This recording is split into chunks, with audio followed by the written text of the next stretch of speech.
ಸ್ನೇಹಿತರೆ, ನಾಳೆ ಆಷಾಢ ಶುಕ್ರವಾರ ಪರಮ ಪವಿತ್ರವಾದಂಥ ದಿನ. ಉಪ್ಪಿನ ಜಾಡಿಯಲ್ಲಿ ಈ ಚಿಕ್ಕ ಗಂಟನ್ನು ಇಡಿ. ಈ ಚಿಕ್ಕ ಗಂಟಿನೊಳಗಡೆ ಈ ಮೂರೇ ಪದಾರ್ಥಗಳನ್ನು ನೀವು ಇಟ್ಟು ಆ ಉಪ್ಪಿನ ಜಾಡಿಯಲ್ಲಿ ಇಡೋದ್ರಿಂದ ಲಕ್ಷ್ಮಿ ಅನುಗ್ರಹವಾಗುತ್ತೆ, ಮುಟ್ಟಿದ್ದೆಲ್ಲವೂ ಬಂಗಾರವಾಗುತ್ತೆ, ನಾನಾ ಮೂಲಗಳಿಂದ ಧನಾಗಮನವಾಗುತ್ತೆ, ಕಷ್ಟಗಳೆಲ್ಲವೂ ಕೂಡ ದೂರವಾಗುತ್ತೆ. ಮುಖ್ಯವಾಗಿ ಹಣಕಾಸಿನ ಸಮಸ್ಯೆಗಳು, ಸಾಲ ಬಾಧೆನ ಯಾರೆಲ್ಲ ಅನುಭವಿಸ್ತಾ ಇದ್ದೀರಾ ಅವರು ಈ ಒಂದು ತಂತ್ರವನ್ನು ನಾಳೆ ಮಾಡ್ಕೊಳ್ಳಿ ಸ್ನೇಹಿತರೆ. ಈ ಒಂದು ಆಷಾಢ ಶುಕ್ರವಾರ ದೈವಿಕ ಮಾಸ, ದೈವಿಕವಾದಂಥ ದಿನ ಅಂತಲೇ ಹೇಳಲಾಗುತ್ತೆ. ಆಷಾಢ ಮಾಸ ಅಂದ್ರೇ ದೈವಿಕ ಮಾಸ.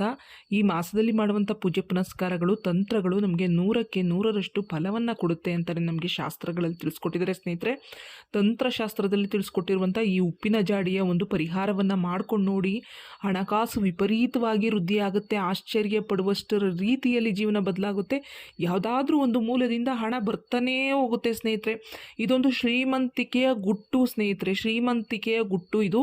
ಇದನ್ನು ತಪ್ಪದೇ ನಾಳೆ ಮಾಡ್ಕೊಳ್ಳಿ ಸ್ನೇಹಿತರೆ. ಆಷಾಢ ಶುಕ್ರವಾರ ಆಗಿರೋದ್ರಿಂದ ಶೀಘ್ರವಾಗಿ ಎದ್ದೇಳಿ ಮನೆ ಅಂಗಳವನ್ನೆಲ್ಲ ಶುಭ್ರಗೊಳಿಸ್ಕೊಳ್ಳಿ. ಅಂಗಳದಲ್ಲಿ ರಂಗೋಲಿಯನ್ನು ಹಾಕಿ ಅರಿಶಿನ ಕುಂಕುಮವನ್ನು ಹೊಸ್ತಿಲಿಗೆ ಇಟ್ಬಿಟ್ಟು ಇದೆಲ್ಲವೂ ಸೂರ್ಯೋದಯಕ್ಕೂ ಮುನ್ನ ಮಾಡ್ಕೊಳ್ಳಿ. ಯಾಕಂದರೆ ಆಷಾಢ ಶುಕ್ರವಾರದ ದಿನ ಆ ತಾಯಿಯ ಸಂಚಾರವಿರುತ್ತೆ. ಯಾವ ಮನೆಯ ಅಂಗಳದಲ್ಲಿ ಅರಿಶಿನ ಕುಂಕುಮ ರಂಗೋಲಿ ಕಂಗೊಳಿಸ್ತಾ ಇರುತ್ತೋ ಅಂತಹ ಮನೆಗೆ ಆ ತಾಯಿ ಪ್ರವೇಶಿಸ್ತಾಳೆ ಅಂತಲೇ ಹೇಳಲಾಗುತ್ತೆ ಸ್ನೇಹಿತರೆ.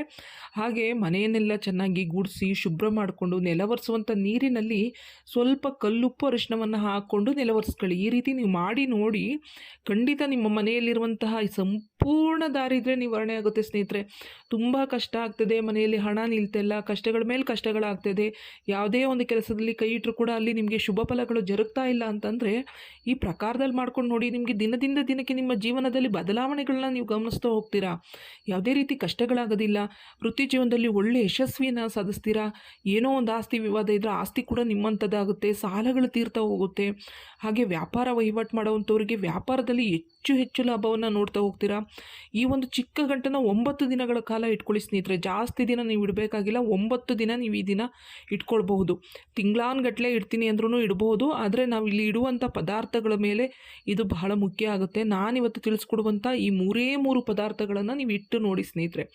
3 ಪದಾರ್ಥಗಳು ನಿಮ್ಮ ಜೀವನದ ದಿಕ್ಕನ್ನು ಬದಲಾಯಿಸುತ್ತೆ, ಹಣವನ್ನು ವಿಪರೀತವಾಗಿ ವೃದ್ಧಿಸುತ್ತಾ ಹೋಗುತ್ತೆ ಸ್ನೇಹಿತರೆ. ಯಾಕಂದರೆ ಉಪ್ಪು ಅನ್ನೋದು ಸಾಕ್ಷಾತ್ ಮಹಾಲಕ್ಷ್ಮಿ ಸಂಕೇತ ಸ್ವರೂಪ ಅಂತಲೇ ಹೇಳಲಾಗುತ್ತೆ. ಉಪ್ಪು ಕೂಡ ಸಮುದ್ರದಲ್ಲಿ ಜನನವಾಯಿತು, ಹಾಗೆ ಮಹಾಲಕ್ಷ್ಮಿ ಕೂಡ ಸಮುದ್ರದಲ್ಲಿ ಜನನವಾಗಿರೋದ್ರಿಂದ ಇವರಿಬ್ಬರನ್ನ ಅಕ್ಕ ತಂಗಿ ಅಂತಲೂ ಕೂಡ ಹೇಳಲಾಗುತ್ತೆ. ಯಾಕಂದರೆ ಈ ಲಕ್ಷ್ಮಿ ಸ್ವರೂಪ ಅಂದರೆ ಲಕ್ಷ್ಮೀ ಸ್ವರೂಪವಾದಂಥ ಈ ಉಪ್ಪನ್ನು ಈ ಒಂದು ತಂತ್ರದಲ್ಲಿ ಬಳಸೋದ್ರಿಂದ ಖಂಡಿತ ವಿಪರೀತ ನಿಮಗೆ ಹಣಕಾಸಿನ ಲಾಭ ಖಂಡಿತವಾಗ್ಲೂ ಉಂಟಾಗುತ್ತೆ. ನೀವು ಮಾಡ್ಕೊಂಡು ನೋಡಿ. ಹಾಗೆ ಈ ದಿನ ಬೆಳಗ್ಗೆ 6ರಿಂದ 7 ಗಂಟೆ ಶುಕ್ರ ದಿಸೆ ಇರುತ್ತೆ ಸ್ನೇಹಿತರೆ. ಆ ಸಮಯದಲ್ಲಿ ನೀವು ಉಪ್ಪನ್ನು ಕೊಂಡ್ಕೊಂಬರಬೇಕು. ಉಪ್ಪನ್ನು ಕೊಂಡ್ಕೊಂಬರೋದಕ್ಕಿಂತ ಮುಂಚೆ ಯಾವುದೇ ಪದಾರ್ಥವನ್ನು ಕೊಂಡ್ಕೊಬೇಡಿ. ನೀವು ದುಡ್ದಂಥ ಹಣವನ್ನು ತೆಗೆದುಕೊಂಡೋಗಿ ಬೆಳಗ್ಗೆ ಮೊದಲನೇದಾಗಿ ಉಪ್ಪನ್ನೇ ಖರೀದಿ ಮಾಡ್ಕೊಂಬನ್ನಿ. ಫಸ್ಟ್ ಹಾಲು ತೊಗೊತೀವಿ, ಇನ್ನೊಂದು ತೊಗೋತೀವಿ ಮಾಡಬೇಡಿ. ಉಪ್ಪನ್ನು ಖರೀದಿ ಮಾಡಿಕೊಂಡು ಮನೆ ಒಳಗಡೆ ಈ ಆಷಾಢ ಶುಕ್ರವಾರದ ದಿನ ನೀವು ತಂದ್ರಿ ಅಂದರೆ ನಿಮ್ಮ ಬದುಕೆ ಬದಲಾಗುತ್ತೆ ಸ್ನೇಹಿತರೆ. ಆ ಉಪ್ಪನ್ನು ತಂದು ನಿಮ್ಮ ಪೂಜಾ ಕೋಣೆಯಲ್ಲಿ, ನಿಮ್ಮ ಪೂಜಾ ಮಂದಿರದಲ್ಲಿ ಇಟ್ಟು ಅದಕ್ಕೊಂದು ಪುಷ್ಪವನ್ನು ಹಾಕಿ, ಅರಿಶಿನ ಕುಂಕುಮವನ್ನು ಹಾಕಿ ನಮಸ್ಕರಿಸ್ಕೊಂಡು ಉಪ್ಪಿನ ಮೇಲೆ 1 ರು ನಾಣ್ಯವನ್ನು ಇಟ್ಟು ನಮಸ್ಕರಿಸ್ಕೊಳ್ಳಿ ಸ್ನೇಹಿತರೆ. ನಮಸ್ಕರಿಸ್ಕೊಂಡು ಆ 1 ರು ನಾಣ್ಯವನ್ನು ಅಲ್ಲೇ ಲಕ್ಷ್ಮಿ ಫೋಟೋದ ಕೆಳಗಡೆ ಇಟ್ಟು ಅನಂತರವಾಗಿ ಆ ಉಪ್ಪನ್ನು ನೀವು ಪೂಜೆಯನ್ನು ಮಾಡಿದ ನಂತರ ಅದನ್ನು ಉಪ್ಪನ್ನು ನೀವು ಬಳಸ್ಕೊಳ್ಳಿ. ಖಂಡಿತ ಒಳ್ಳೆಯದಾಗುತ್ತೆ. ಈ ಉಪ್ಪನ್ನ ಈ ಪ್ರಕಾರದಲ್ಲಿ ನೀವು ಮಾಡ್ಕೊಂಡ್ರಿ ಅಂದರೆ ಖಂಡಿತ ನಿಮ್ಗೆ ಒಳ್ಳೆಯದಾಗುತ್ತೆ. ಹಾಗೆ ನಾನು ತಿಳಿಸ್ಕೊಡುವಂಥ ಈ ಒಂದು ತಂತ್ರವನ್ನು ತಪ್ಪದೇ ಮಾಡ್ಕೊಳ್ಳಿ ಸ್ನೇಹಿತರೆ. ಈ ತಂತ್ರ ನೀವು ಮಾಡಿಕೊಂಡ ನಂತರ ಖಂಡಿತ ನೀವು ಆಶ್ಚರ್ಯಕ್ಕೊಳಗಾಗ್ತೀರಾ. ನಿಮ್ಮ ಜೀವನದಲ್ಲಿರುವಂಥ ಸರ್ವ ಸಮಸ್ಯೆಗಳು ಕೂಡ ದೂರವಾಗುತ್ತೆ. ಯಾವುದೇ ತಂತ್ರ ಮಾಡ್ತಾಯಿದ್ದೀವಿ, ಯಾವುದೇ ಪರಿಹಾರ ಮಾಡ್ತಾಯಿದ್ದೀವಿ ಅಂದರೆ ಮುಖ್ಯವಾಗಿ ನಂಬಿಕೆ ಇರಬೇಕು.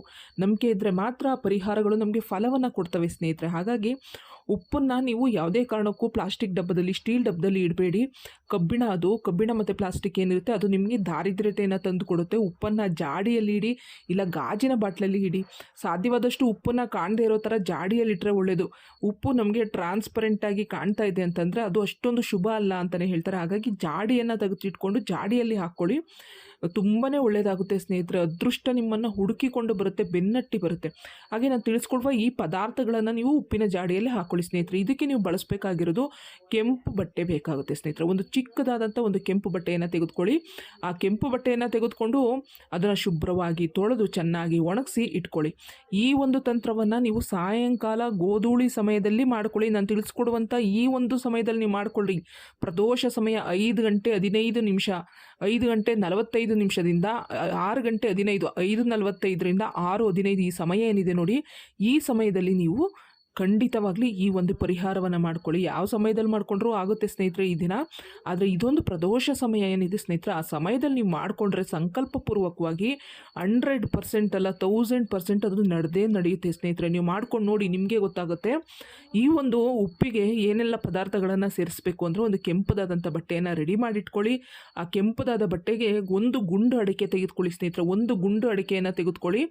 ಇದು ಲಕ್ಷ್ಮೀ ಸ್ವರೂಪವಾಗಿ ನಾವು ತೆಗೆದುಕೊಳ್ಬೇಕು. ಆ ಗುಂಡು ಅಡಿಕೆಯನ್ನು ತೆಗೆದುಕೊಳ್ಳಿ. ಹಾಗೆ ಅದರ ಜೊತೆಗೆ ಒಂದು ಅರಿಶಿಣದ ಕೊನೆಯನ್ನು ತೆಗೆದುಕೊಳ್ಳಿ ಸ್ನೇಹಿತರೆ. ಅರಿಶಿಣದ ಕೊನೆಗೆ ಆ ಕಡೆ ಈ ಕಡೆ ಎಲ್ಲ ಟೊಂಗೆಗಳಿರಬೇಕು, ಸೀದವಾಗಿ ನೈಸಾಗಿರೋದಲ್ಲ. ಒಂದು 2-3 ಟೊಂಗೆ ಇರುವಂಥದ್ದನ್ನು ನೋಡಿಕೊಂಡು ನೀವು ತೆಗೆದುಕೊಳ್ಬೇಕಾಗುತ್ತೆ ಸ್ನೇಹಿತರೆ. ಹಾಗೆ ಅದರ ಜೊತೆಗೆ 5 ರು ನಾಣ್ಯ ಸ್ನೇಹಿತರೆ, ಅಥವಾ ಬೆಳ್ಳಿ ನಾಣ್ಯ, ಅಥವಾ ನಿಮ್ಮ ಹತ್ರ ಇರುವಂಥ ಯಾವುದಾದ್ರೂ ಬೆಳ್ಳಿ ಕಾಯಿನೋ ಬೆಳ್ಳಿದೆ ಏನಾದರೂ ವಸ್ತುನೋ ಅದನ್ನೆಲ್ಲ ಶುಭ್ರ ಮಾಡಿ ಅದನ್ನು ಕೂಡ ಉಪಯೋಗಿಸ್ಬೋದು. ಬೆಳ್ಳಿ ನಾಣ್ಯ ಇದ್ರೆ ಒಳ್ಳೆಯದು. ಅದು ಯಾವುದೂ ಇಲ್ಲ ಅಂದರೆ 5 ರೂಪಾಯಿ ಕಾಯಿನ್ನ ಇಡ್ಬೋದು, ಅಥವಾ ನಿಮ್ಮ ಹತ್ರ ಇರುವಂಥ ಯಾವುದಾದ್ರೂ ಒಂದು ಆಭರಣ, ಚಿಕ್ಕದಾಗಿರುವಂಥ ಆಭರಣವನ್ನು ಕೂಡ ನೀವು ಅದರಲ್ಲಿ ಇಡ್ಬೋದು. ಉಪ್ಪಿನೊಳಗಡೆ ಇಟ್ಟರೆ ಅದು ಸ್ವಲ್ಪ ಕರಗ್ಬಿಡುತ್ತೆ ಅನ್ನೋ ಒಂದು ಭಯ ಇತ್ತು ಅಂದರೆ ನೀವು ಒಂದು 5 ರೂಪಾಯಿ ನಾಣ್ಯವನ್ನೇ ಕೂಡ ಇದರಲ್ಲಿ ಇಟ್ಕೊಳ್ಳಿ ಸ್ನೇಹಿತರೆ. ಇದನ್ನು ಉಪಯೋಗಿಸ್ಕೊಳ್ಳಿ. ಇದನ್ನು ಉಪಯೋಗಿಸ್ಕೊಂಡು ಅದನ್ನು ಒಂದು ಗಂಟನ್ನು ಹಾಕಿ ಕಟ್ಟಿ ಚಿಕ್ಕದಾದ ಅದನ್ನು ನೀವು ಈ ಸಾಯಂಕಾಲ ನಾನು ತಿಳಿಸ್ಕೊಟ್ಟಂಥ 5:45ರಿಂದ 6:15 ಒಳಗಡೆ ಪ್ರದೋಷ ಸಮಯ ಏನಿದೆ ಸ್ನೇಹಿತರೆ, ಆ ಸಮಯದಲ್ಲಿ ಹಾಕಿ. ಇಲ್ಲ ಸಾಯಂಕಾಲ ನೀವು ಯಾವ ಟೈಮಲ್ಲಿ ಹಾಕಿದರೂ ಕೂಡ ಖಂಡಿತ ಫಲ ಕೊಡುತ್ತೆ ಸ್ನೇಹಿತರೆ. ಆಷಾಢ ಶುಕ್ರವಾರ ಪರಮ ಪವಿತ್ರವಾದಂಥ ದಿನ. ಮಹಾಲಕ್ಷ್ಮಿ ಅನುಗ್ರಹವನ್ನು ಪಡೆದುಕೊಳ್ಬೇಕು ಅಂದರೆ ನಾನು ತಿಳಿಸ್ಕೊಟ್ಟಿರುವ ಈ 3 ಪದಾರ್ಥಗಳನ್ನು ಈ ಸಮಯದಲ್ಲಿ ಹಾಕಿ ಸ್ನೇಹಿತರೆ. ಹಾಕ್ಕೊಂಡು 9 ದಿನಗಳ ಕಾಲ ಬಿಡಿ. ಇಲ್ಲಾಂದರೆ ನೆಕ್ಸ್ಟ್ ಆಷಾಢ ಶುಕ್ರವಾರದ ದಿನ ತೆಗೆದು ಮತ್ತೆ ಅದನ್ನು ಬೇರೆ ಕಾಯಿನ ಬೇರೆ ಒಂದು ಇದನ್ನು ಕೂಡ ಆ ಥರನೂ ನೀವು ಇಟ್ಕೊಳ್ಬೋದು. ಇಲ್ವಾ 9 ದಿನಗಳ ಕಾಲ ಅಲ್ಲೇ ಬಿಟ್ಟು ಅನಂತರವಾಗಿ ಇದನ್ನೇನು ಮಾಡಬೇಕಪ್ಪ ಅಂತಂದರೆ, ಈ ಒಂದು ಕಾಯಿನ್ನ ನೀವು ಯಾವುದಾದ್ರೂ ದೇವಾಲಯದ ಉಂಡಿಯಲ್ಲಿ ಹಾಕಿ ಸ್ನೇಹಿತರೆ. ದೇವಾಲಯದ ಉಂಡಿಯಲ್ಲಿ ಸಂಕಲ್ಪಪೂರ್ವಕ ಮಾಡಿಕೊಂಡು ನೀವು ಹಾಕಬೇಕು. ಯಾಕಂದರೆ ಈ ಒಂದು ಗಂಟನ್ನು ಇಡಬೇಕಾದ್ರೂ ಅಷ್ಟೇ ನಿಮ್ಮ ಇಷ್ಟಾರ್ಥಗಳಿಗೆ ಕಷ್ಟಗಳನ್ನು ನಿವಾರಣೆ ಮಾಡ್ಕೊಳ್ಳೋದು, ವಿಪರೀತ ಧನಪ್ರಾಪ್ತಿ ಆಗಲಿ, ಹಣಕಾಸಿನ ವೃದ್ಧಿ ಆಗಲಿ, ಸಾಲಬಾಧೆ ನಿವಾರಣೆ ಆಗಲಿ ಅಂತ ಸಂಕಲ್ಪ ಮಾಡ್ಕೊಂಡು ಹಾಕಬೇಕಾಗುತ್ತೆ. ಅದು ಗಂಟನ್ನು ತೆಗೆದಾದ್ಮೇಲೂ ಅಷ್ಟೇ ಸ್ನೇಹಿತರೆ, ಅದರಲ್ಲಿರುವಂಥ ಕಾಯಿನನ್ನು ತೆಗೆದುಕೊಂಡು ಹೋಗಿ ನೀವು ಯಾವುದಾದ್ರೂ ದೇವಾಲಯದ ಉಂಡಿಯಲ್ಲಿ ಹಾಕ್ಕೊಳ್ಳಿ.